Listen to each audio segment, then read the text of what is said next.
Hi everyone, it's Cara aka Innocent Charmer here for my week 19 pregnancy diary. I'm actually a little bit late, so as of today I'm actually 19 plus 3 because on my 20-week post I will actually be having, hopefully, cross fingers, finding out the sex of baby Sweet Pea. I have actually decided to make this a week and a half video diary and only do like a, hopefully they're going to let me video in the scan and do that next week for my post. So what's been happening with me? I've made a few notes so I don't forget. Basically, like I said, I'm 19 plus 3. This past week and a half I've had a midwife appointment and a consultant appointment. Midwife was a standard routine appointment. Not my usual midwife. She didn't make me feel very comfortable. I was in there all of space for about 5-10 minutes to be told my blood pressure was too high and to start relaxing, which is, as most of you know, with kids, not really very possible.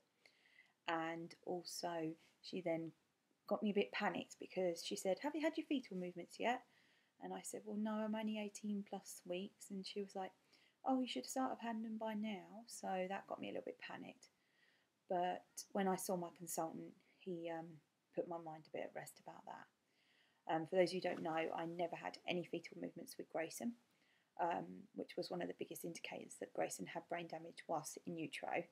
Unfortunately, that wasn't picked up whilst I was pregnant with Grayson. So the fact that I haven't had fetal movements this time so far, I'm going to take my glasses off because they're a bit crooked, is making me slightly anxious. So I'm hoping they're going to come. My consultant says not to worry till 20 to 21 weeks, so that's what I'm trying to do. He also said, strangely enough, the baby's breech, which is the first time any of my children have been breech at the moment. So he said that might be why I'm not feeling as much. But I am getting a lot of tightenings and stomach sort of tightenings, which is good news because obviously I know that means baby's having a good stretch out, even if I just can't feel it like everybody else. My consultant appointment is due to many reasons, obviously Grayson being the main one. Secondly, because I'm overweight. Thirdly, I have a heart murmur and hole in my heart since I was born, which didn't cause a lot of problems in the other 2 pregnancies, but seems to be causing a few in this pregnancy. Also, since both my other pregnancies and before that, I found out I have an intolerance to anaesthesia.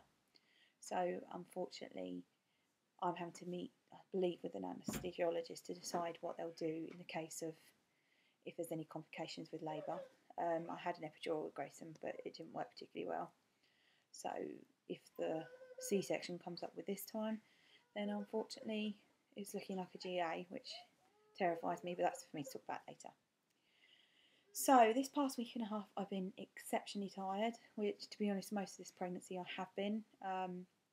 Wasn't something I really suffered with a great deal with the other 2, but then again I do have 2 children this time and I'm working near enough a full-time job, as well as usual stuff around the house, blah blah blah.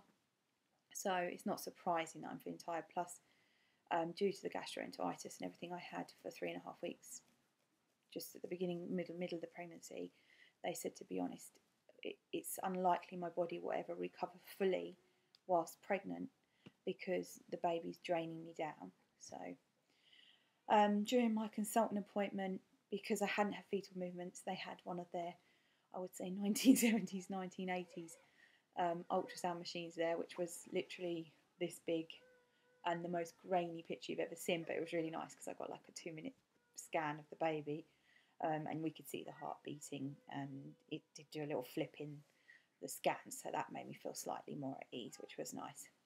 My consultant that I had this time isn't the one I had last time, even though I'm under her clinic. It's a separate consultant, and he's so sweet. He's clearly camp, which I can say because I have a camp brother. And the first thing he said to me when I walked in, he went, "Oh my God, you look fabulous," which really made me giggle because I was absolutely feeling like crap when I got there. So that made me feel a little bit more smiley. As usual, I have been suffering with pregnancy nightmares. This has happened in both my other pregnancies. Unfortunately, I don't know why, but I really suffer terribly. I have an overactive imagination when I sleep anyway. And this time I've been having zombie nightmares and people jumping out at me and So I've really been struggling to sleep. I've also been having the incessant need to pee during the night, which is pretty standard for most pregnant women. It's a little bit earlier for me this time than usual. So between that and the nightmares, really, really sleepy. But there we go. As I suffer with high blood pressure anyway, my blood pressure usually lowers during pregnancy, but unfortunately during this pregnancy it seems to be raising each week I go and get checked. So that's something they're having to keep an eye on. It's not surprising with the amount of stress we've got at the moment. We've got a lot of things going on with Grayson, housing, etc. So trying to keep calm is becoming quite difficult. They've given me until I've got 24-week consultant appointment, and unless my blood pressure starts to stabilise, they want me to be signed off work, etc., which is fine for them. But when we haven't got the money for me to be off work, I don't really know what we're going to do. I've suffered a lot with reflux and heartburn already, which is a little earlier, but then I'm bigger, so it's not surprising. I'm on ranitidine actually because I cannot stomach Gaviscon at all. It just makes me vomit. Really pleasant, I know, sorry. So I'm having to take ranitidine, which I do have to take sometimes even when I'm not pregnant. Luckily I've been limiting it quite a lot. I've been only having it sort of a couple of times a week because I do panic about putting anything in my body when I'm pregnant. I stop all my standard medications for my conditions that I have, and I refuse to take paracetamol and everything unless it gets to the last straw. So ranitidine is just another thing for me to try and stop.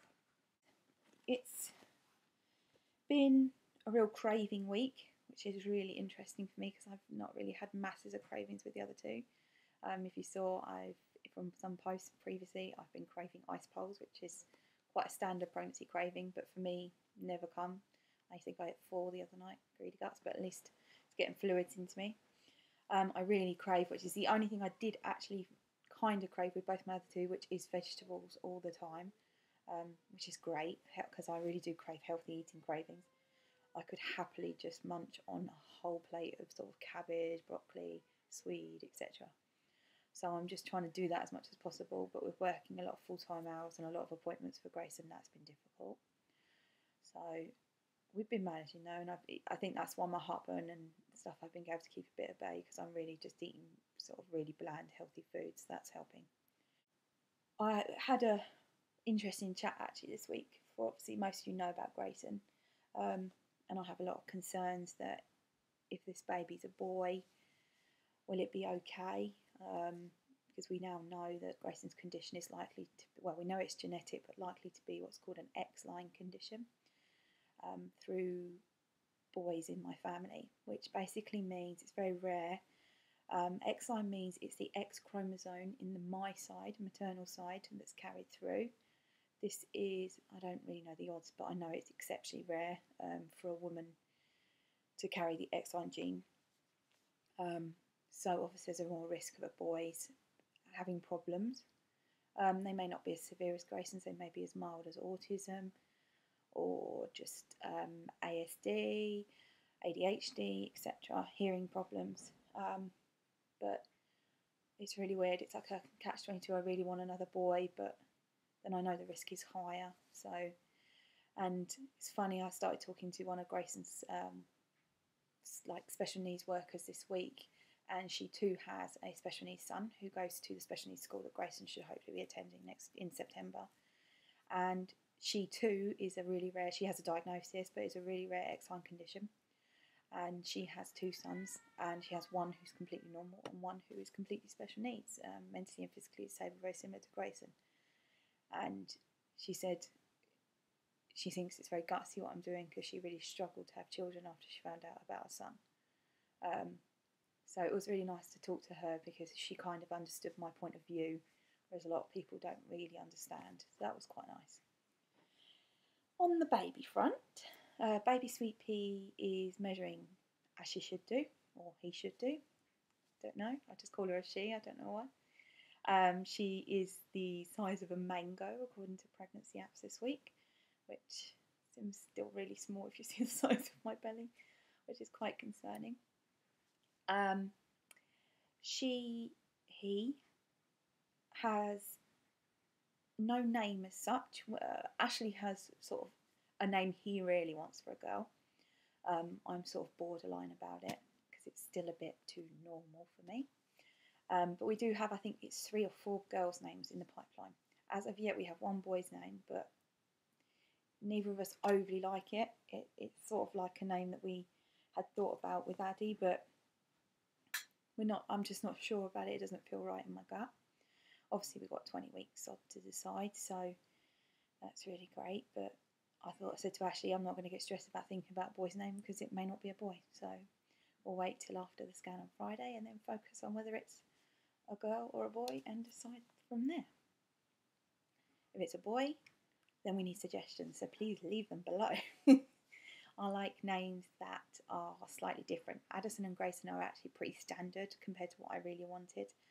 But Ashley, he's not standard in his names, but he thinks some of my choices are a little bit out there. So he says, nope, nope, nope. And I have to squeeze them in as middle names. Like one of Addison's middle names is Blossom, which is what I really wanted for her first name. But Addie suits her, to be honest, because she's a little minx and Addie is her name. So all in all, that's been my previous week. I haven't been really informative about the baby, but to be honest, if you've been pregnant, you know what's happening with a baby right now. You know what they're going through in their developmental process. Hopefully when I come back on Friday afternoon, not only will I be able to tell you pink or blue, but I'll also be able to show you some really detailed scan pictures, etc.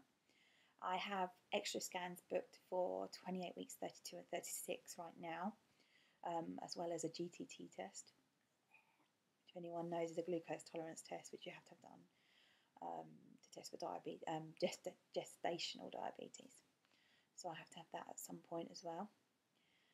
So let's hope that Friday brings a pink or blue answer.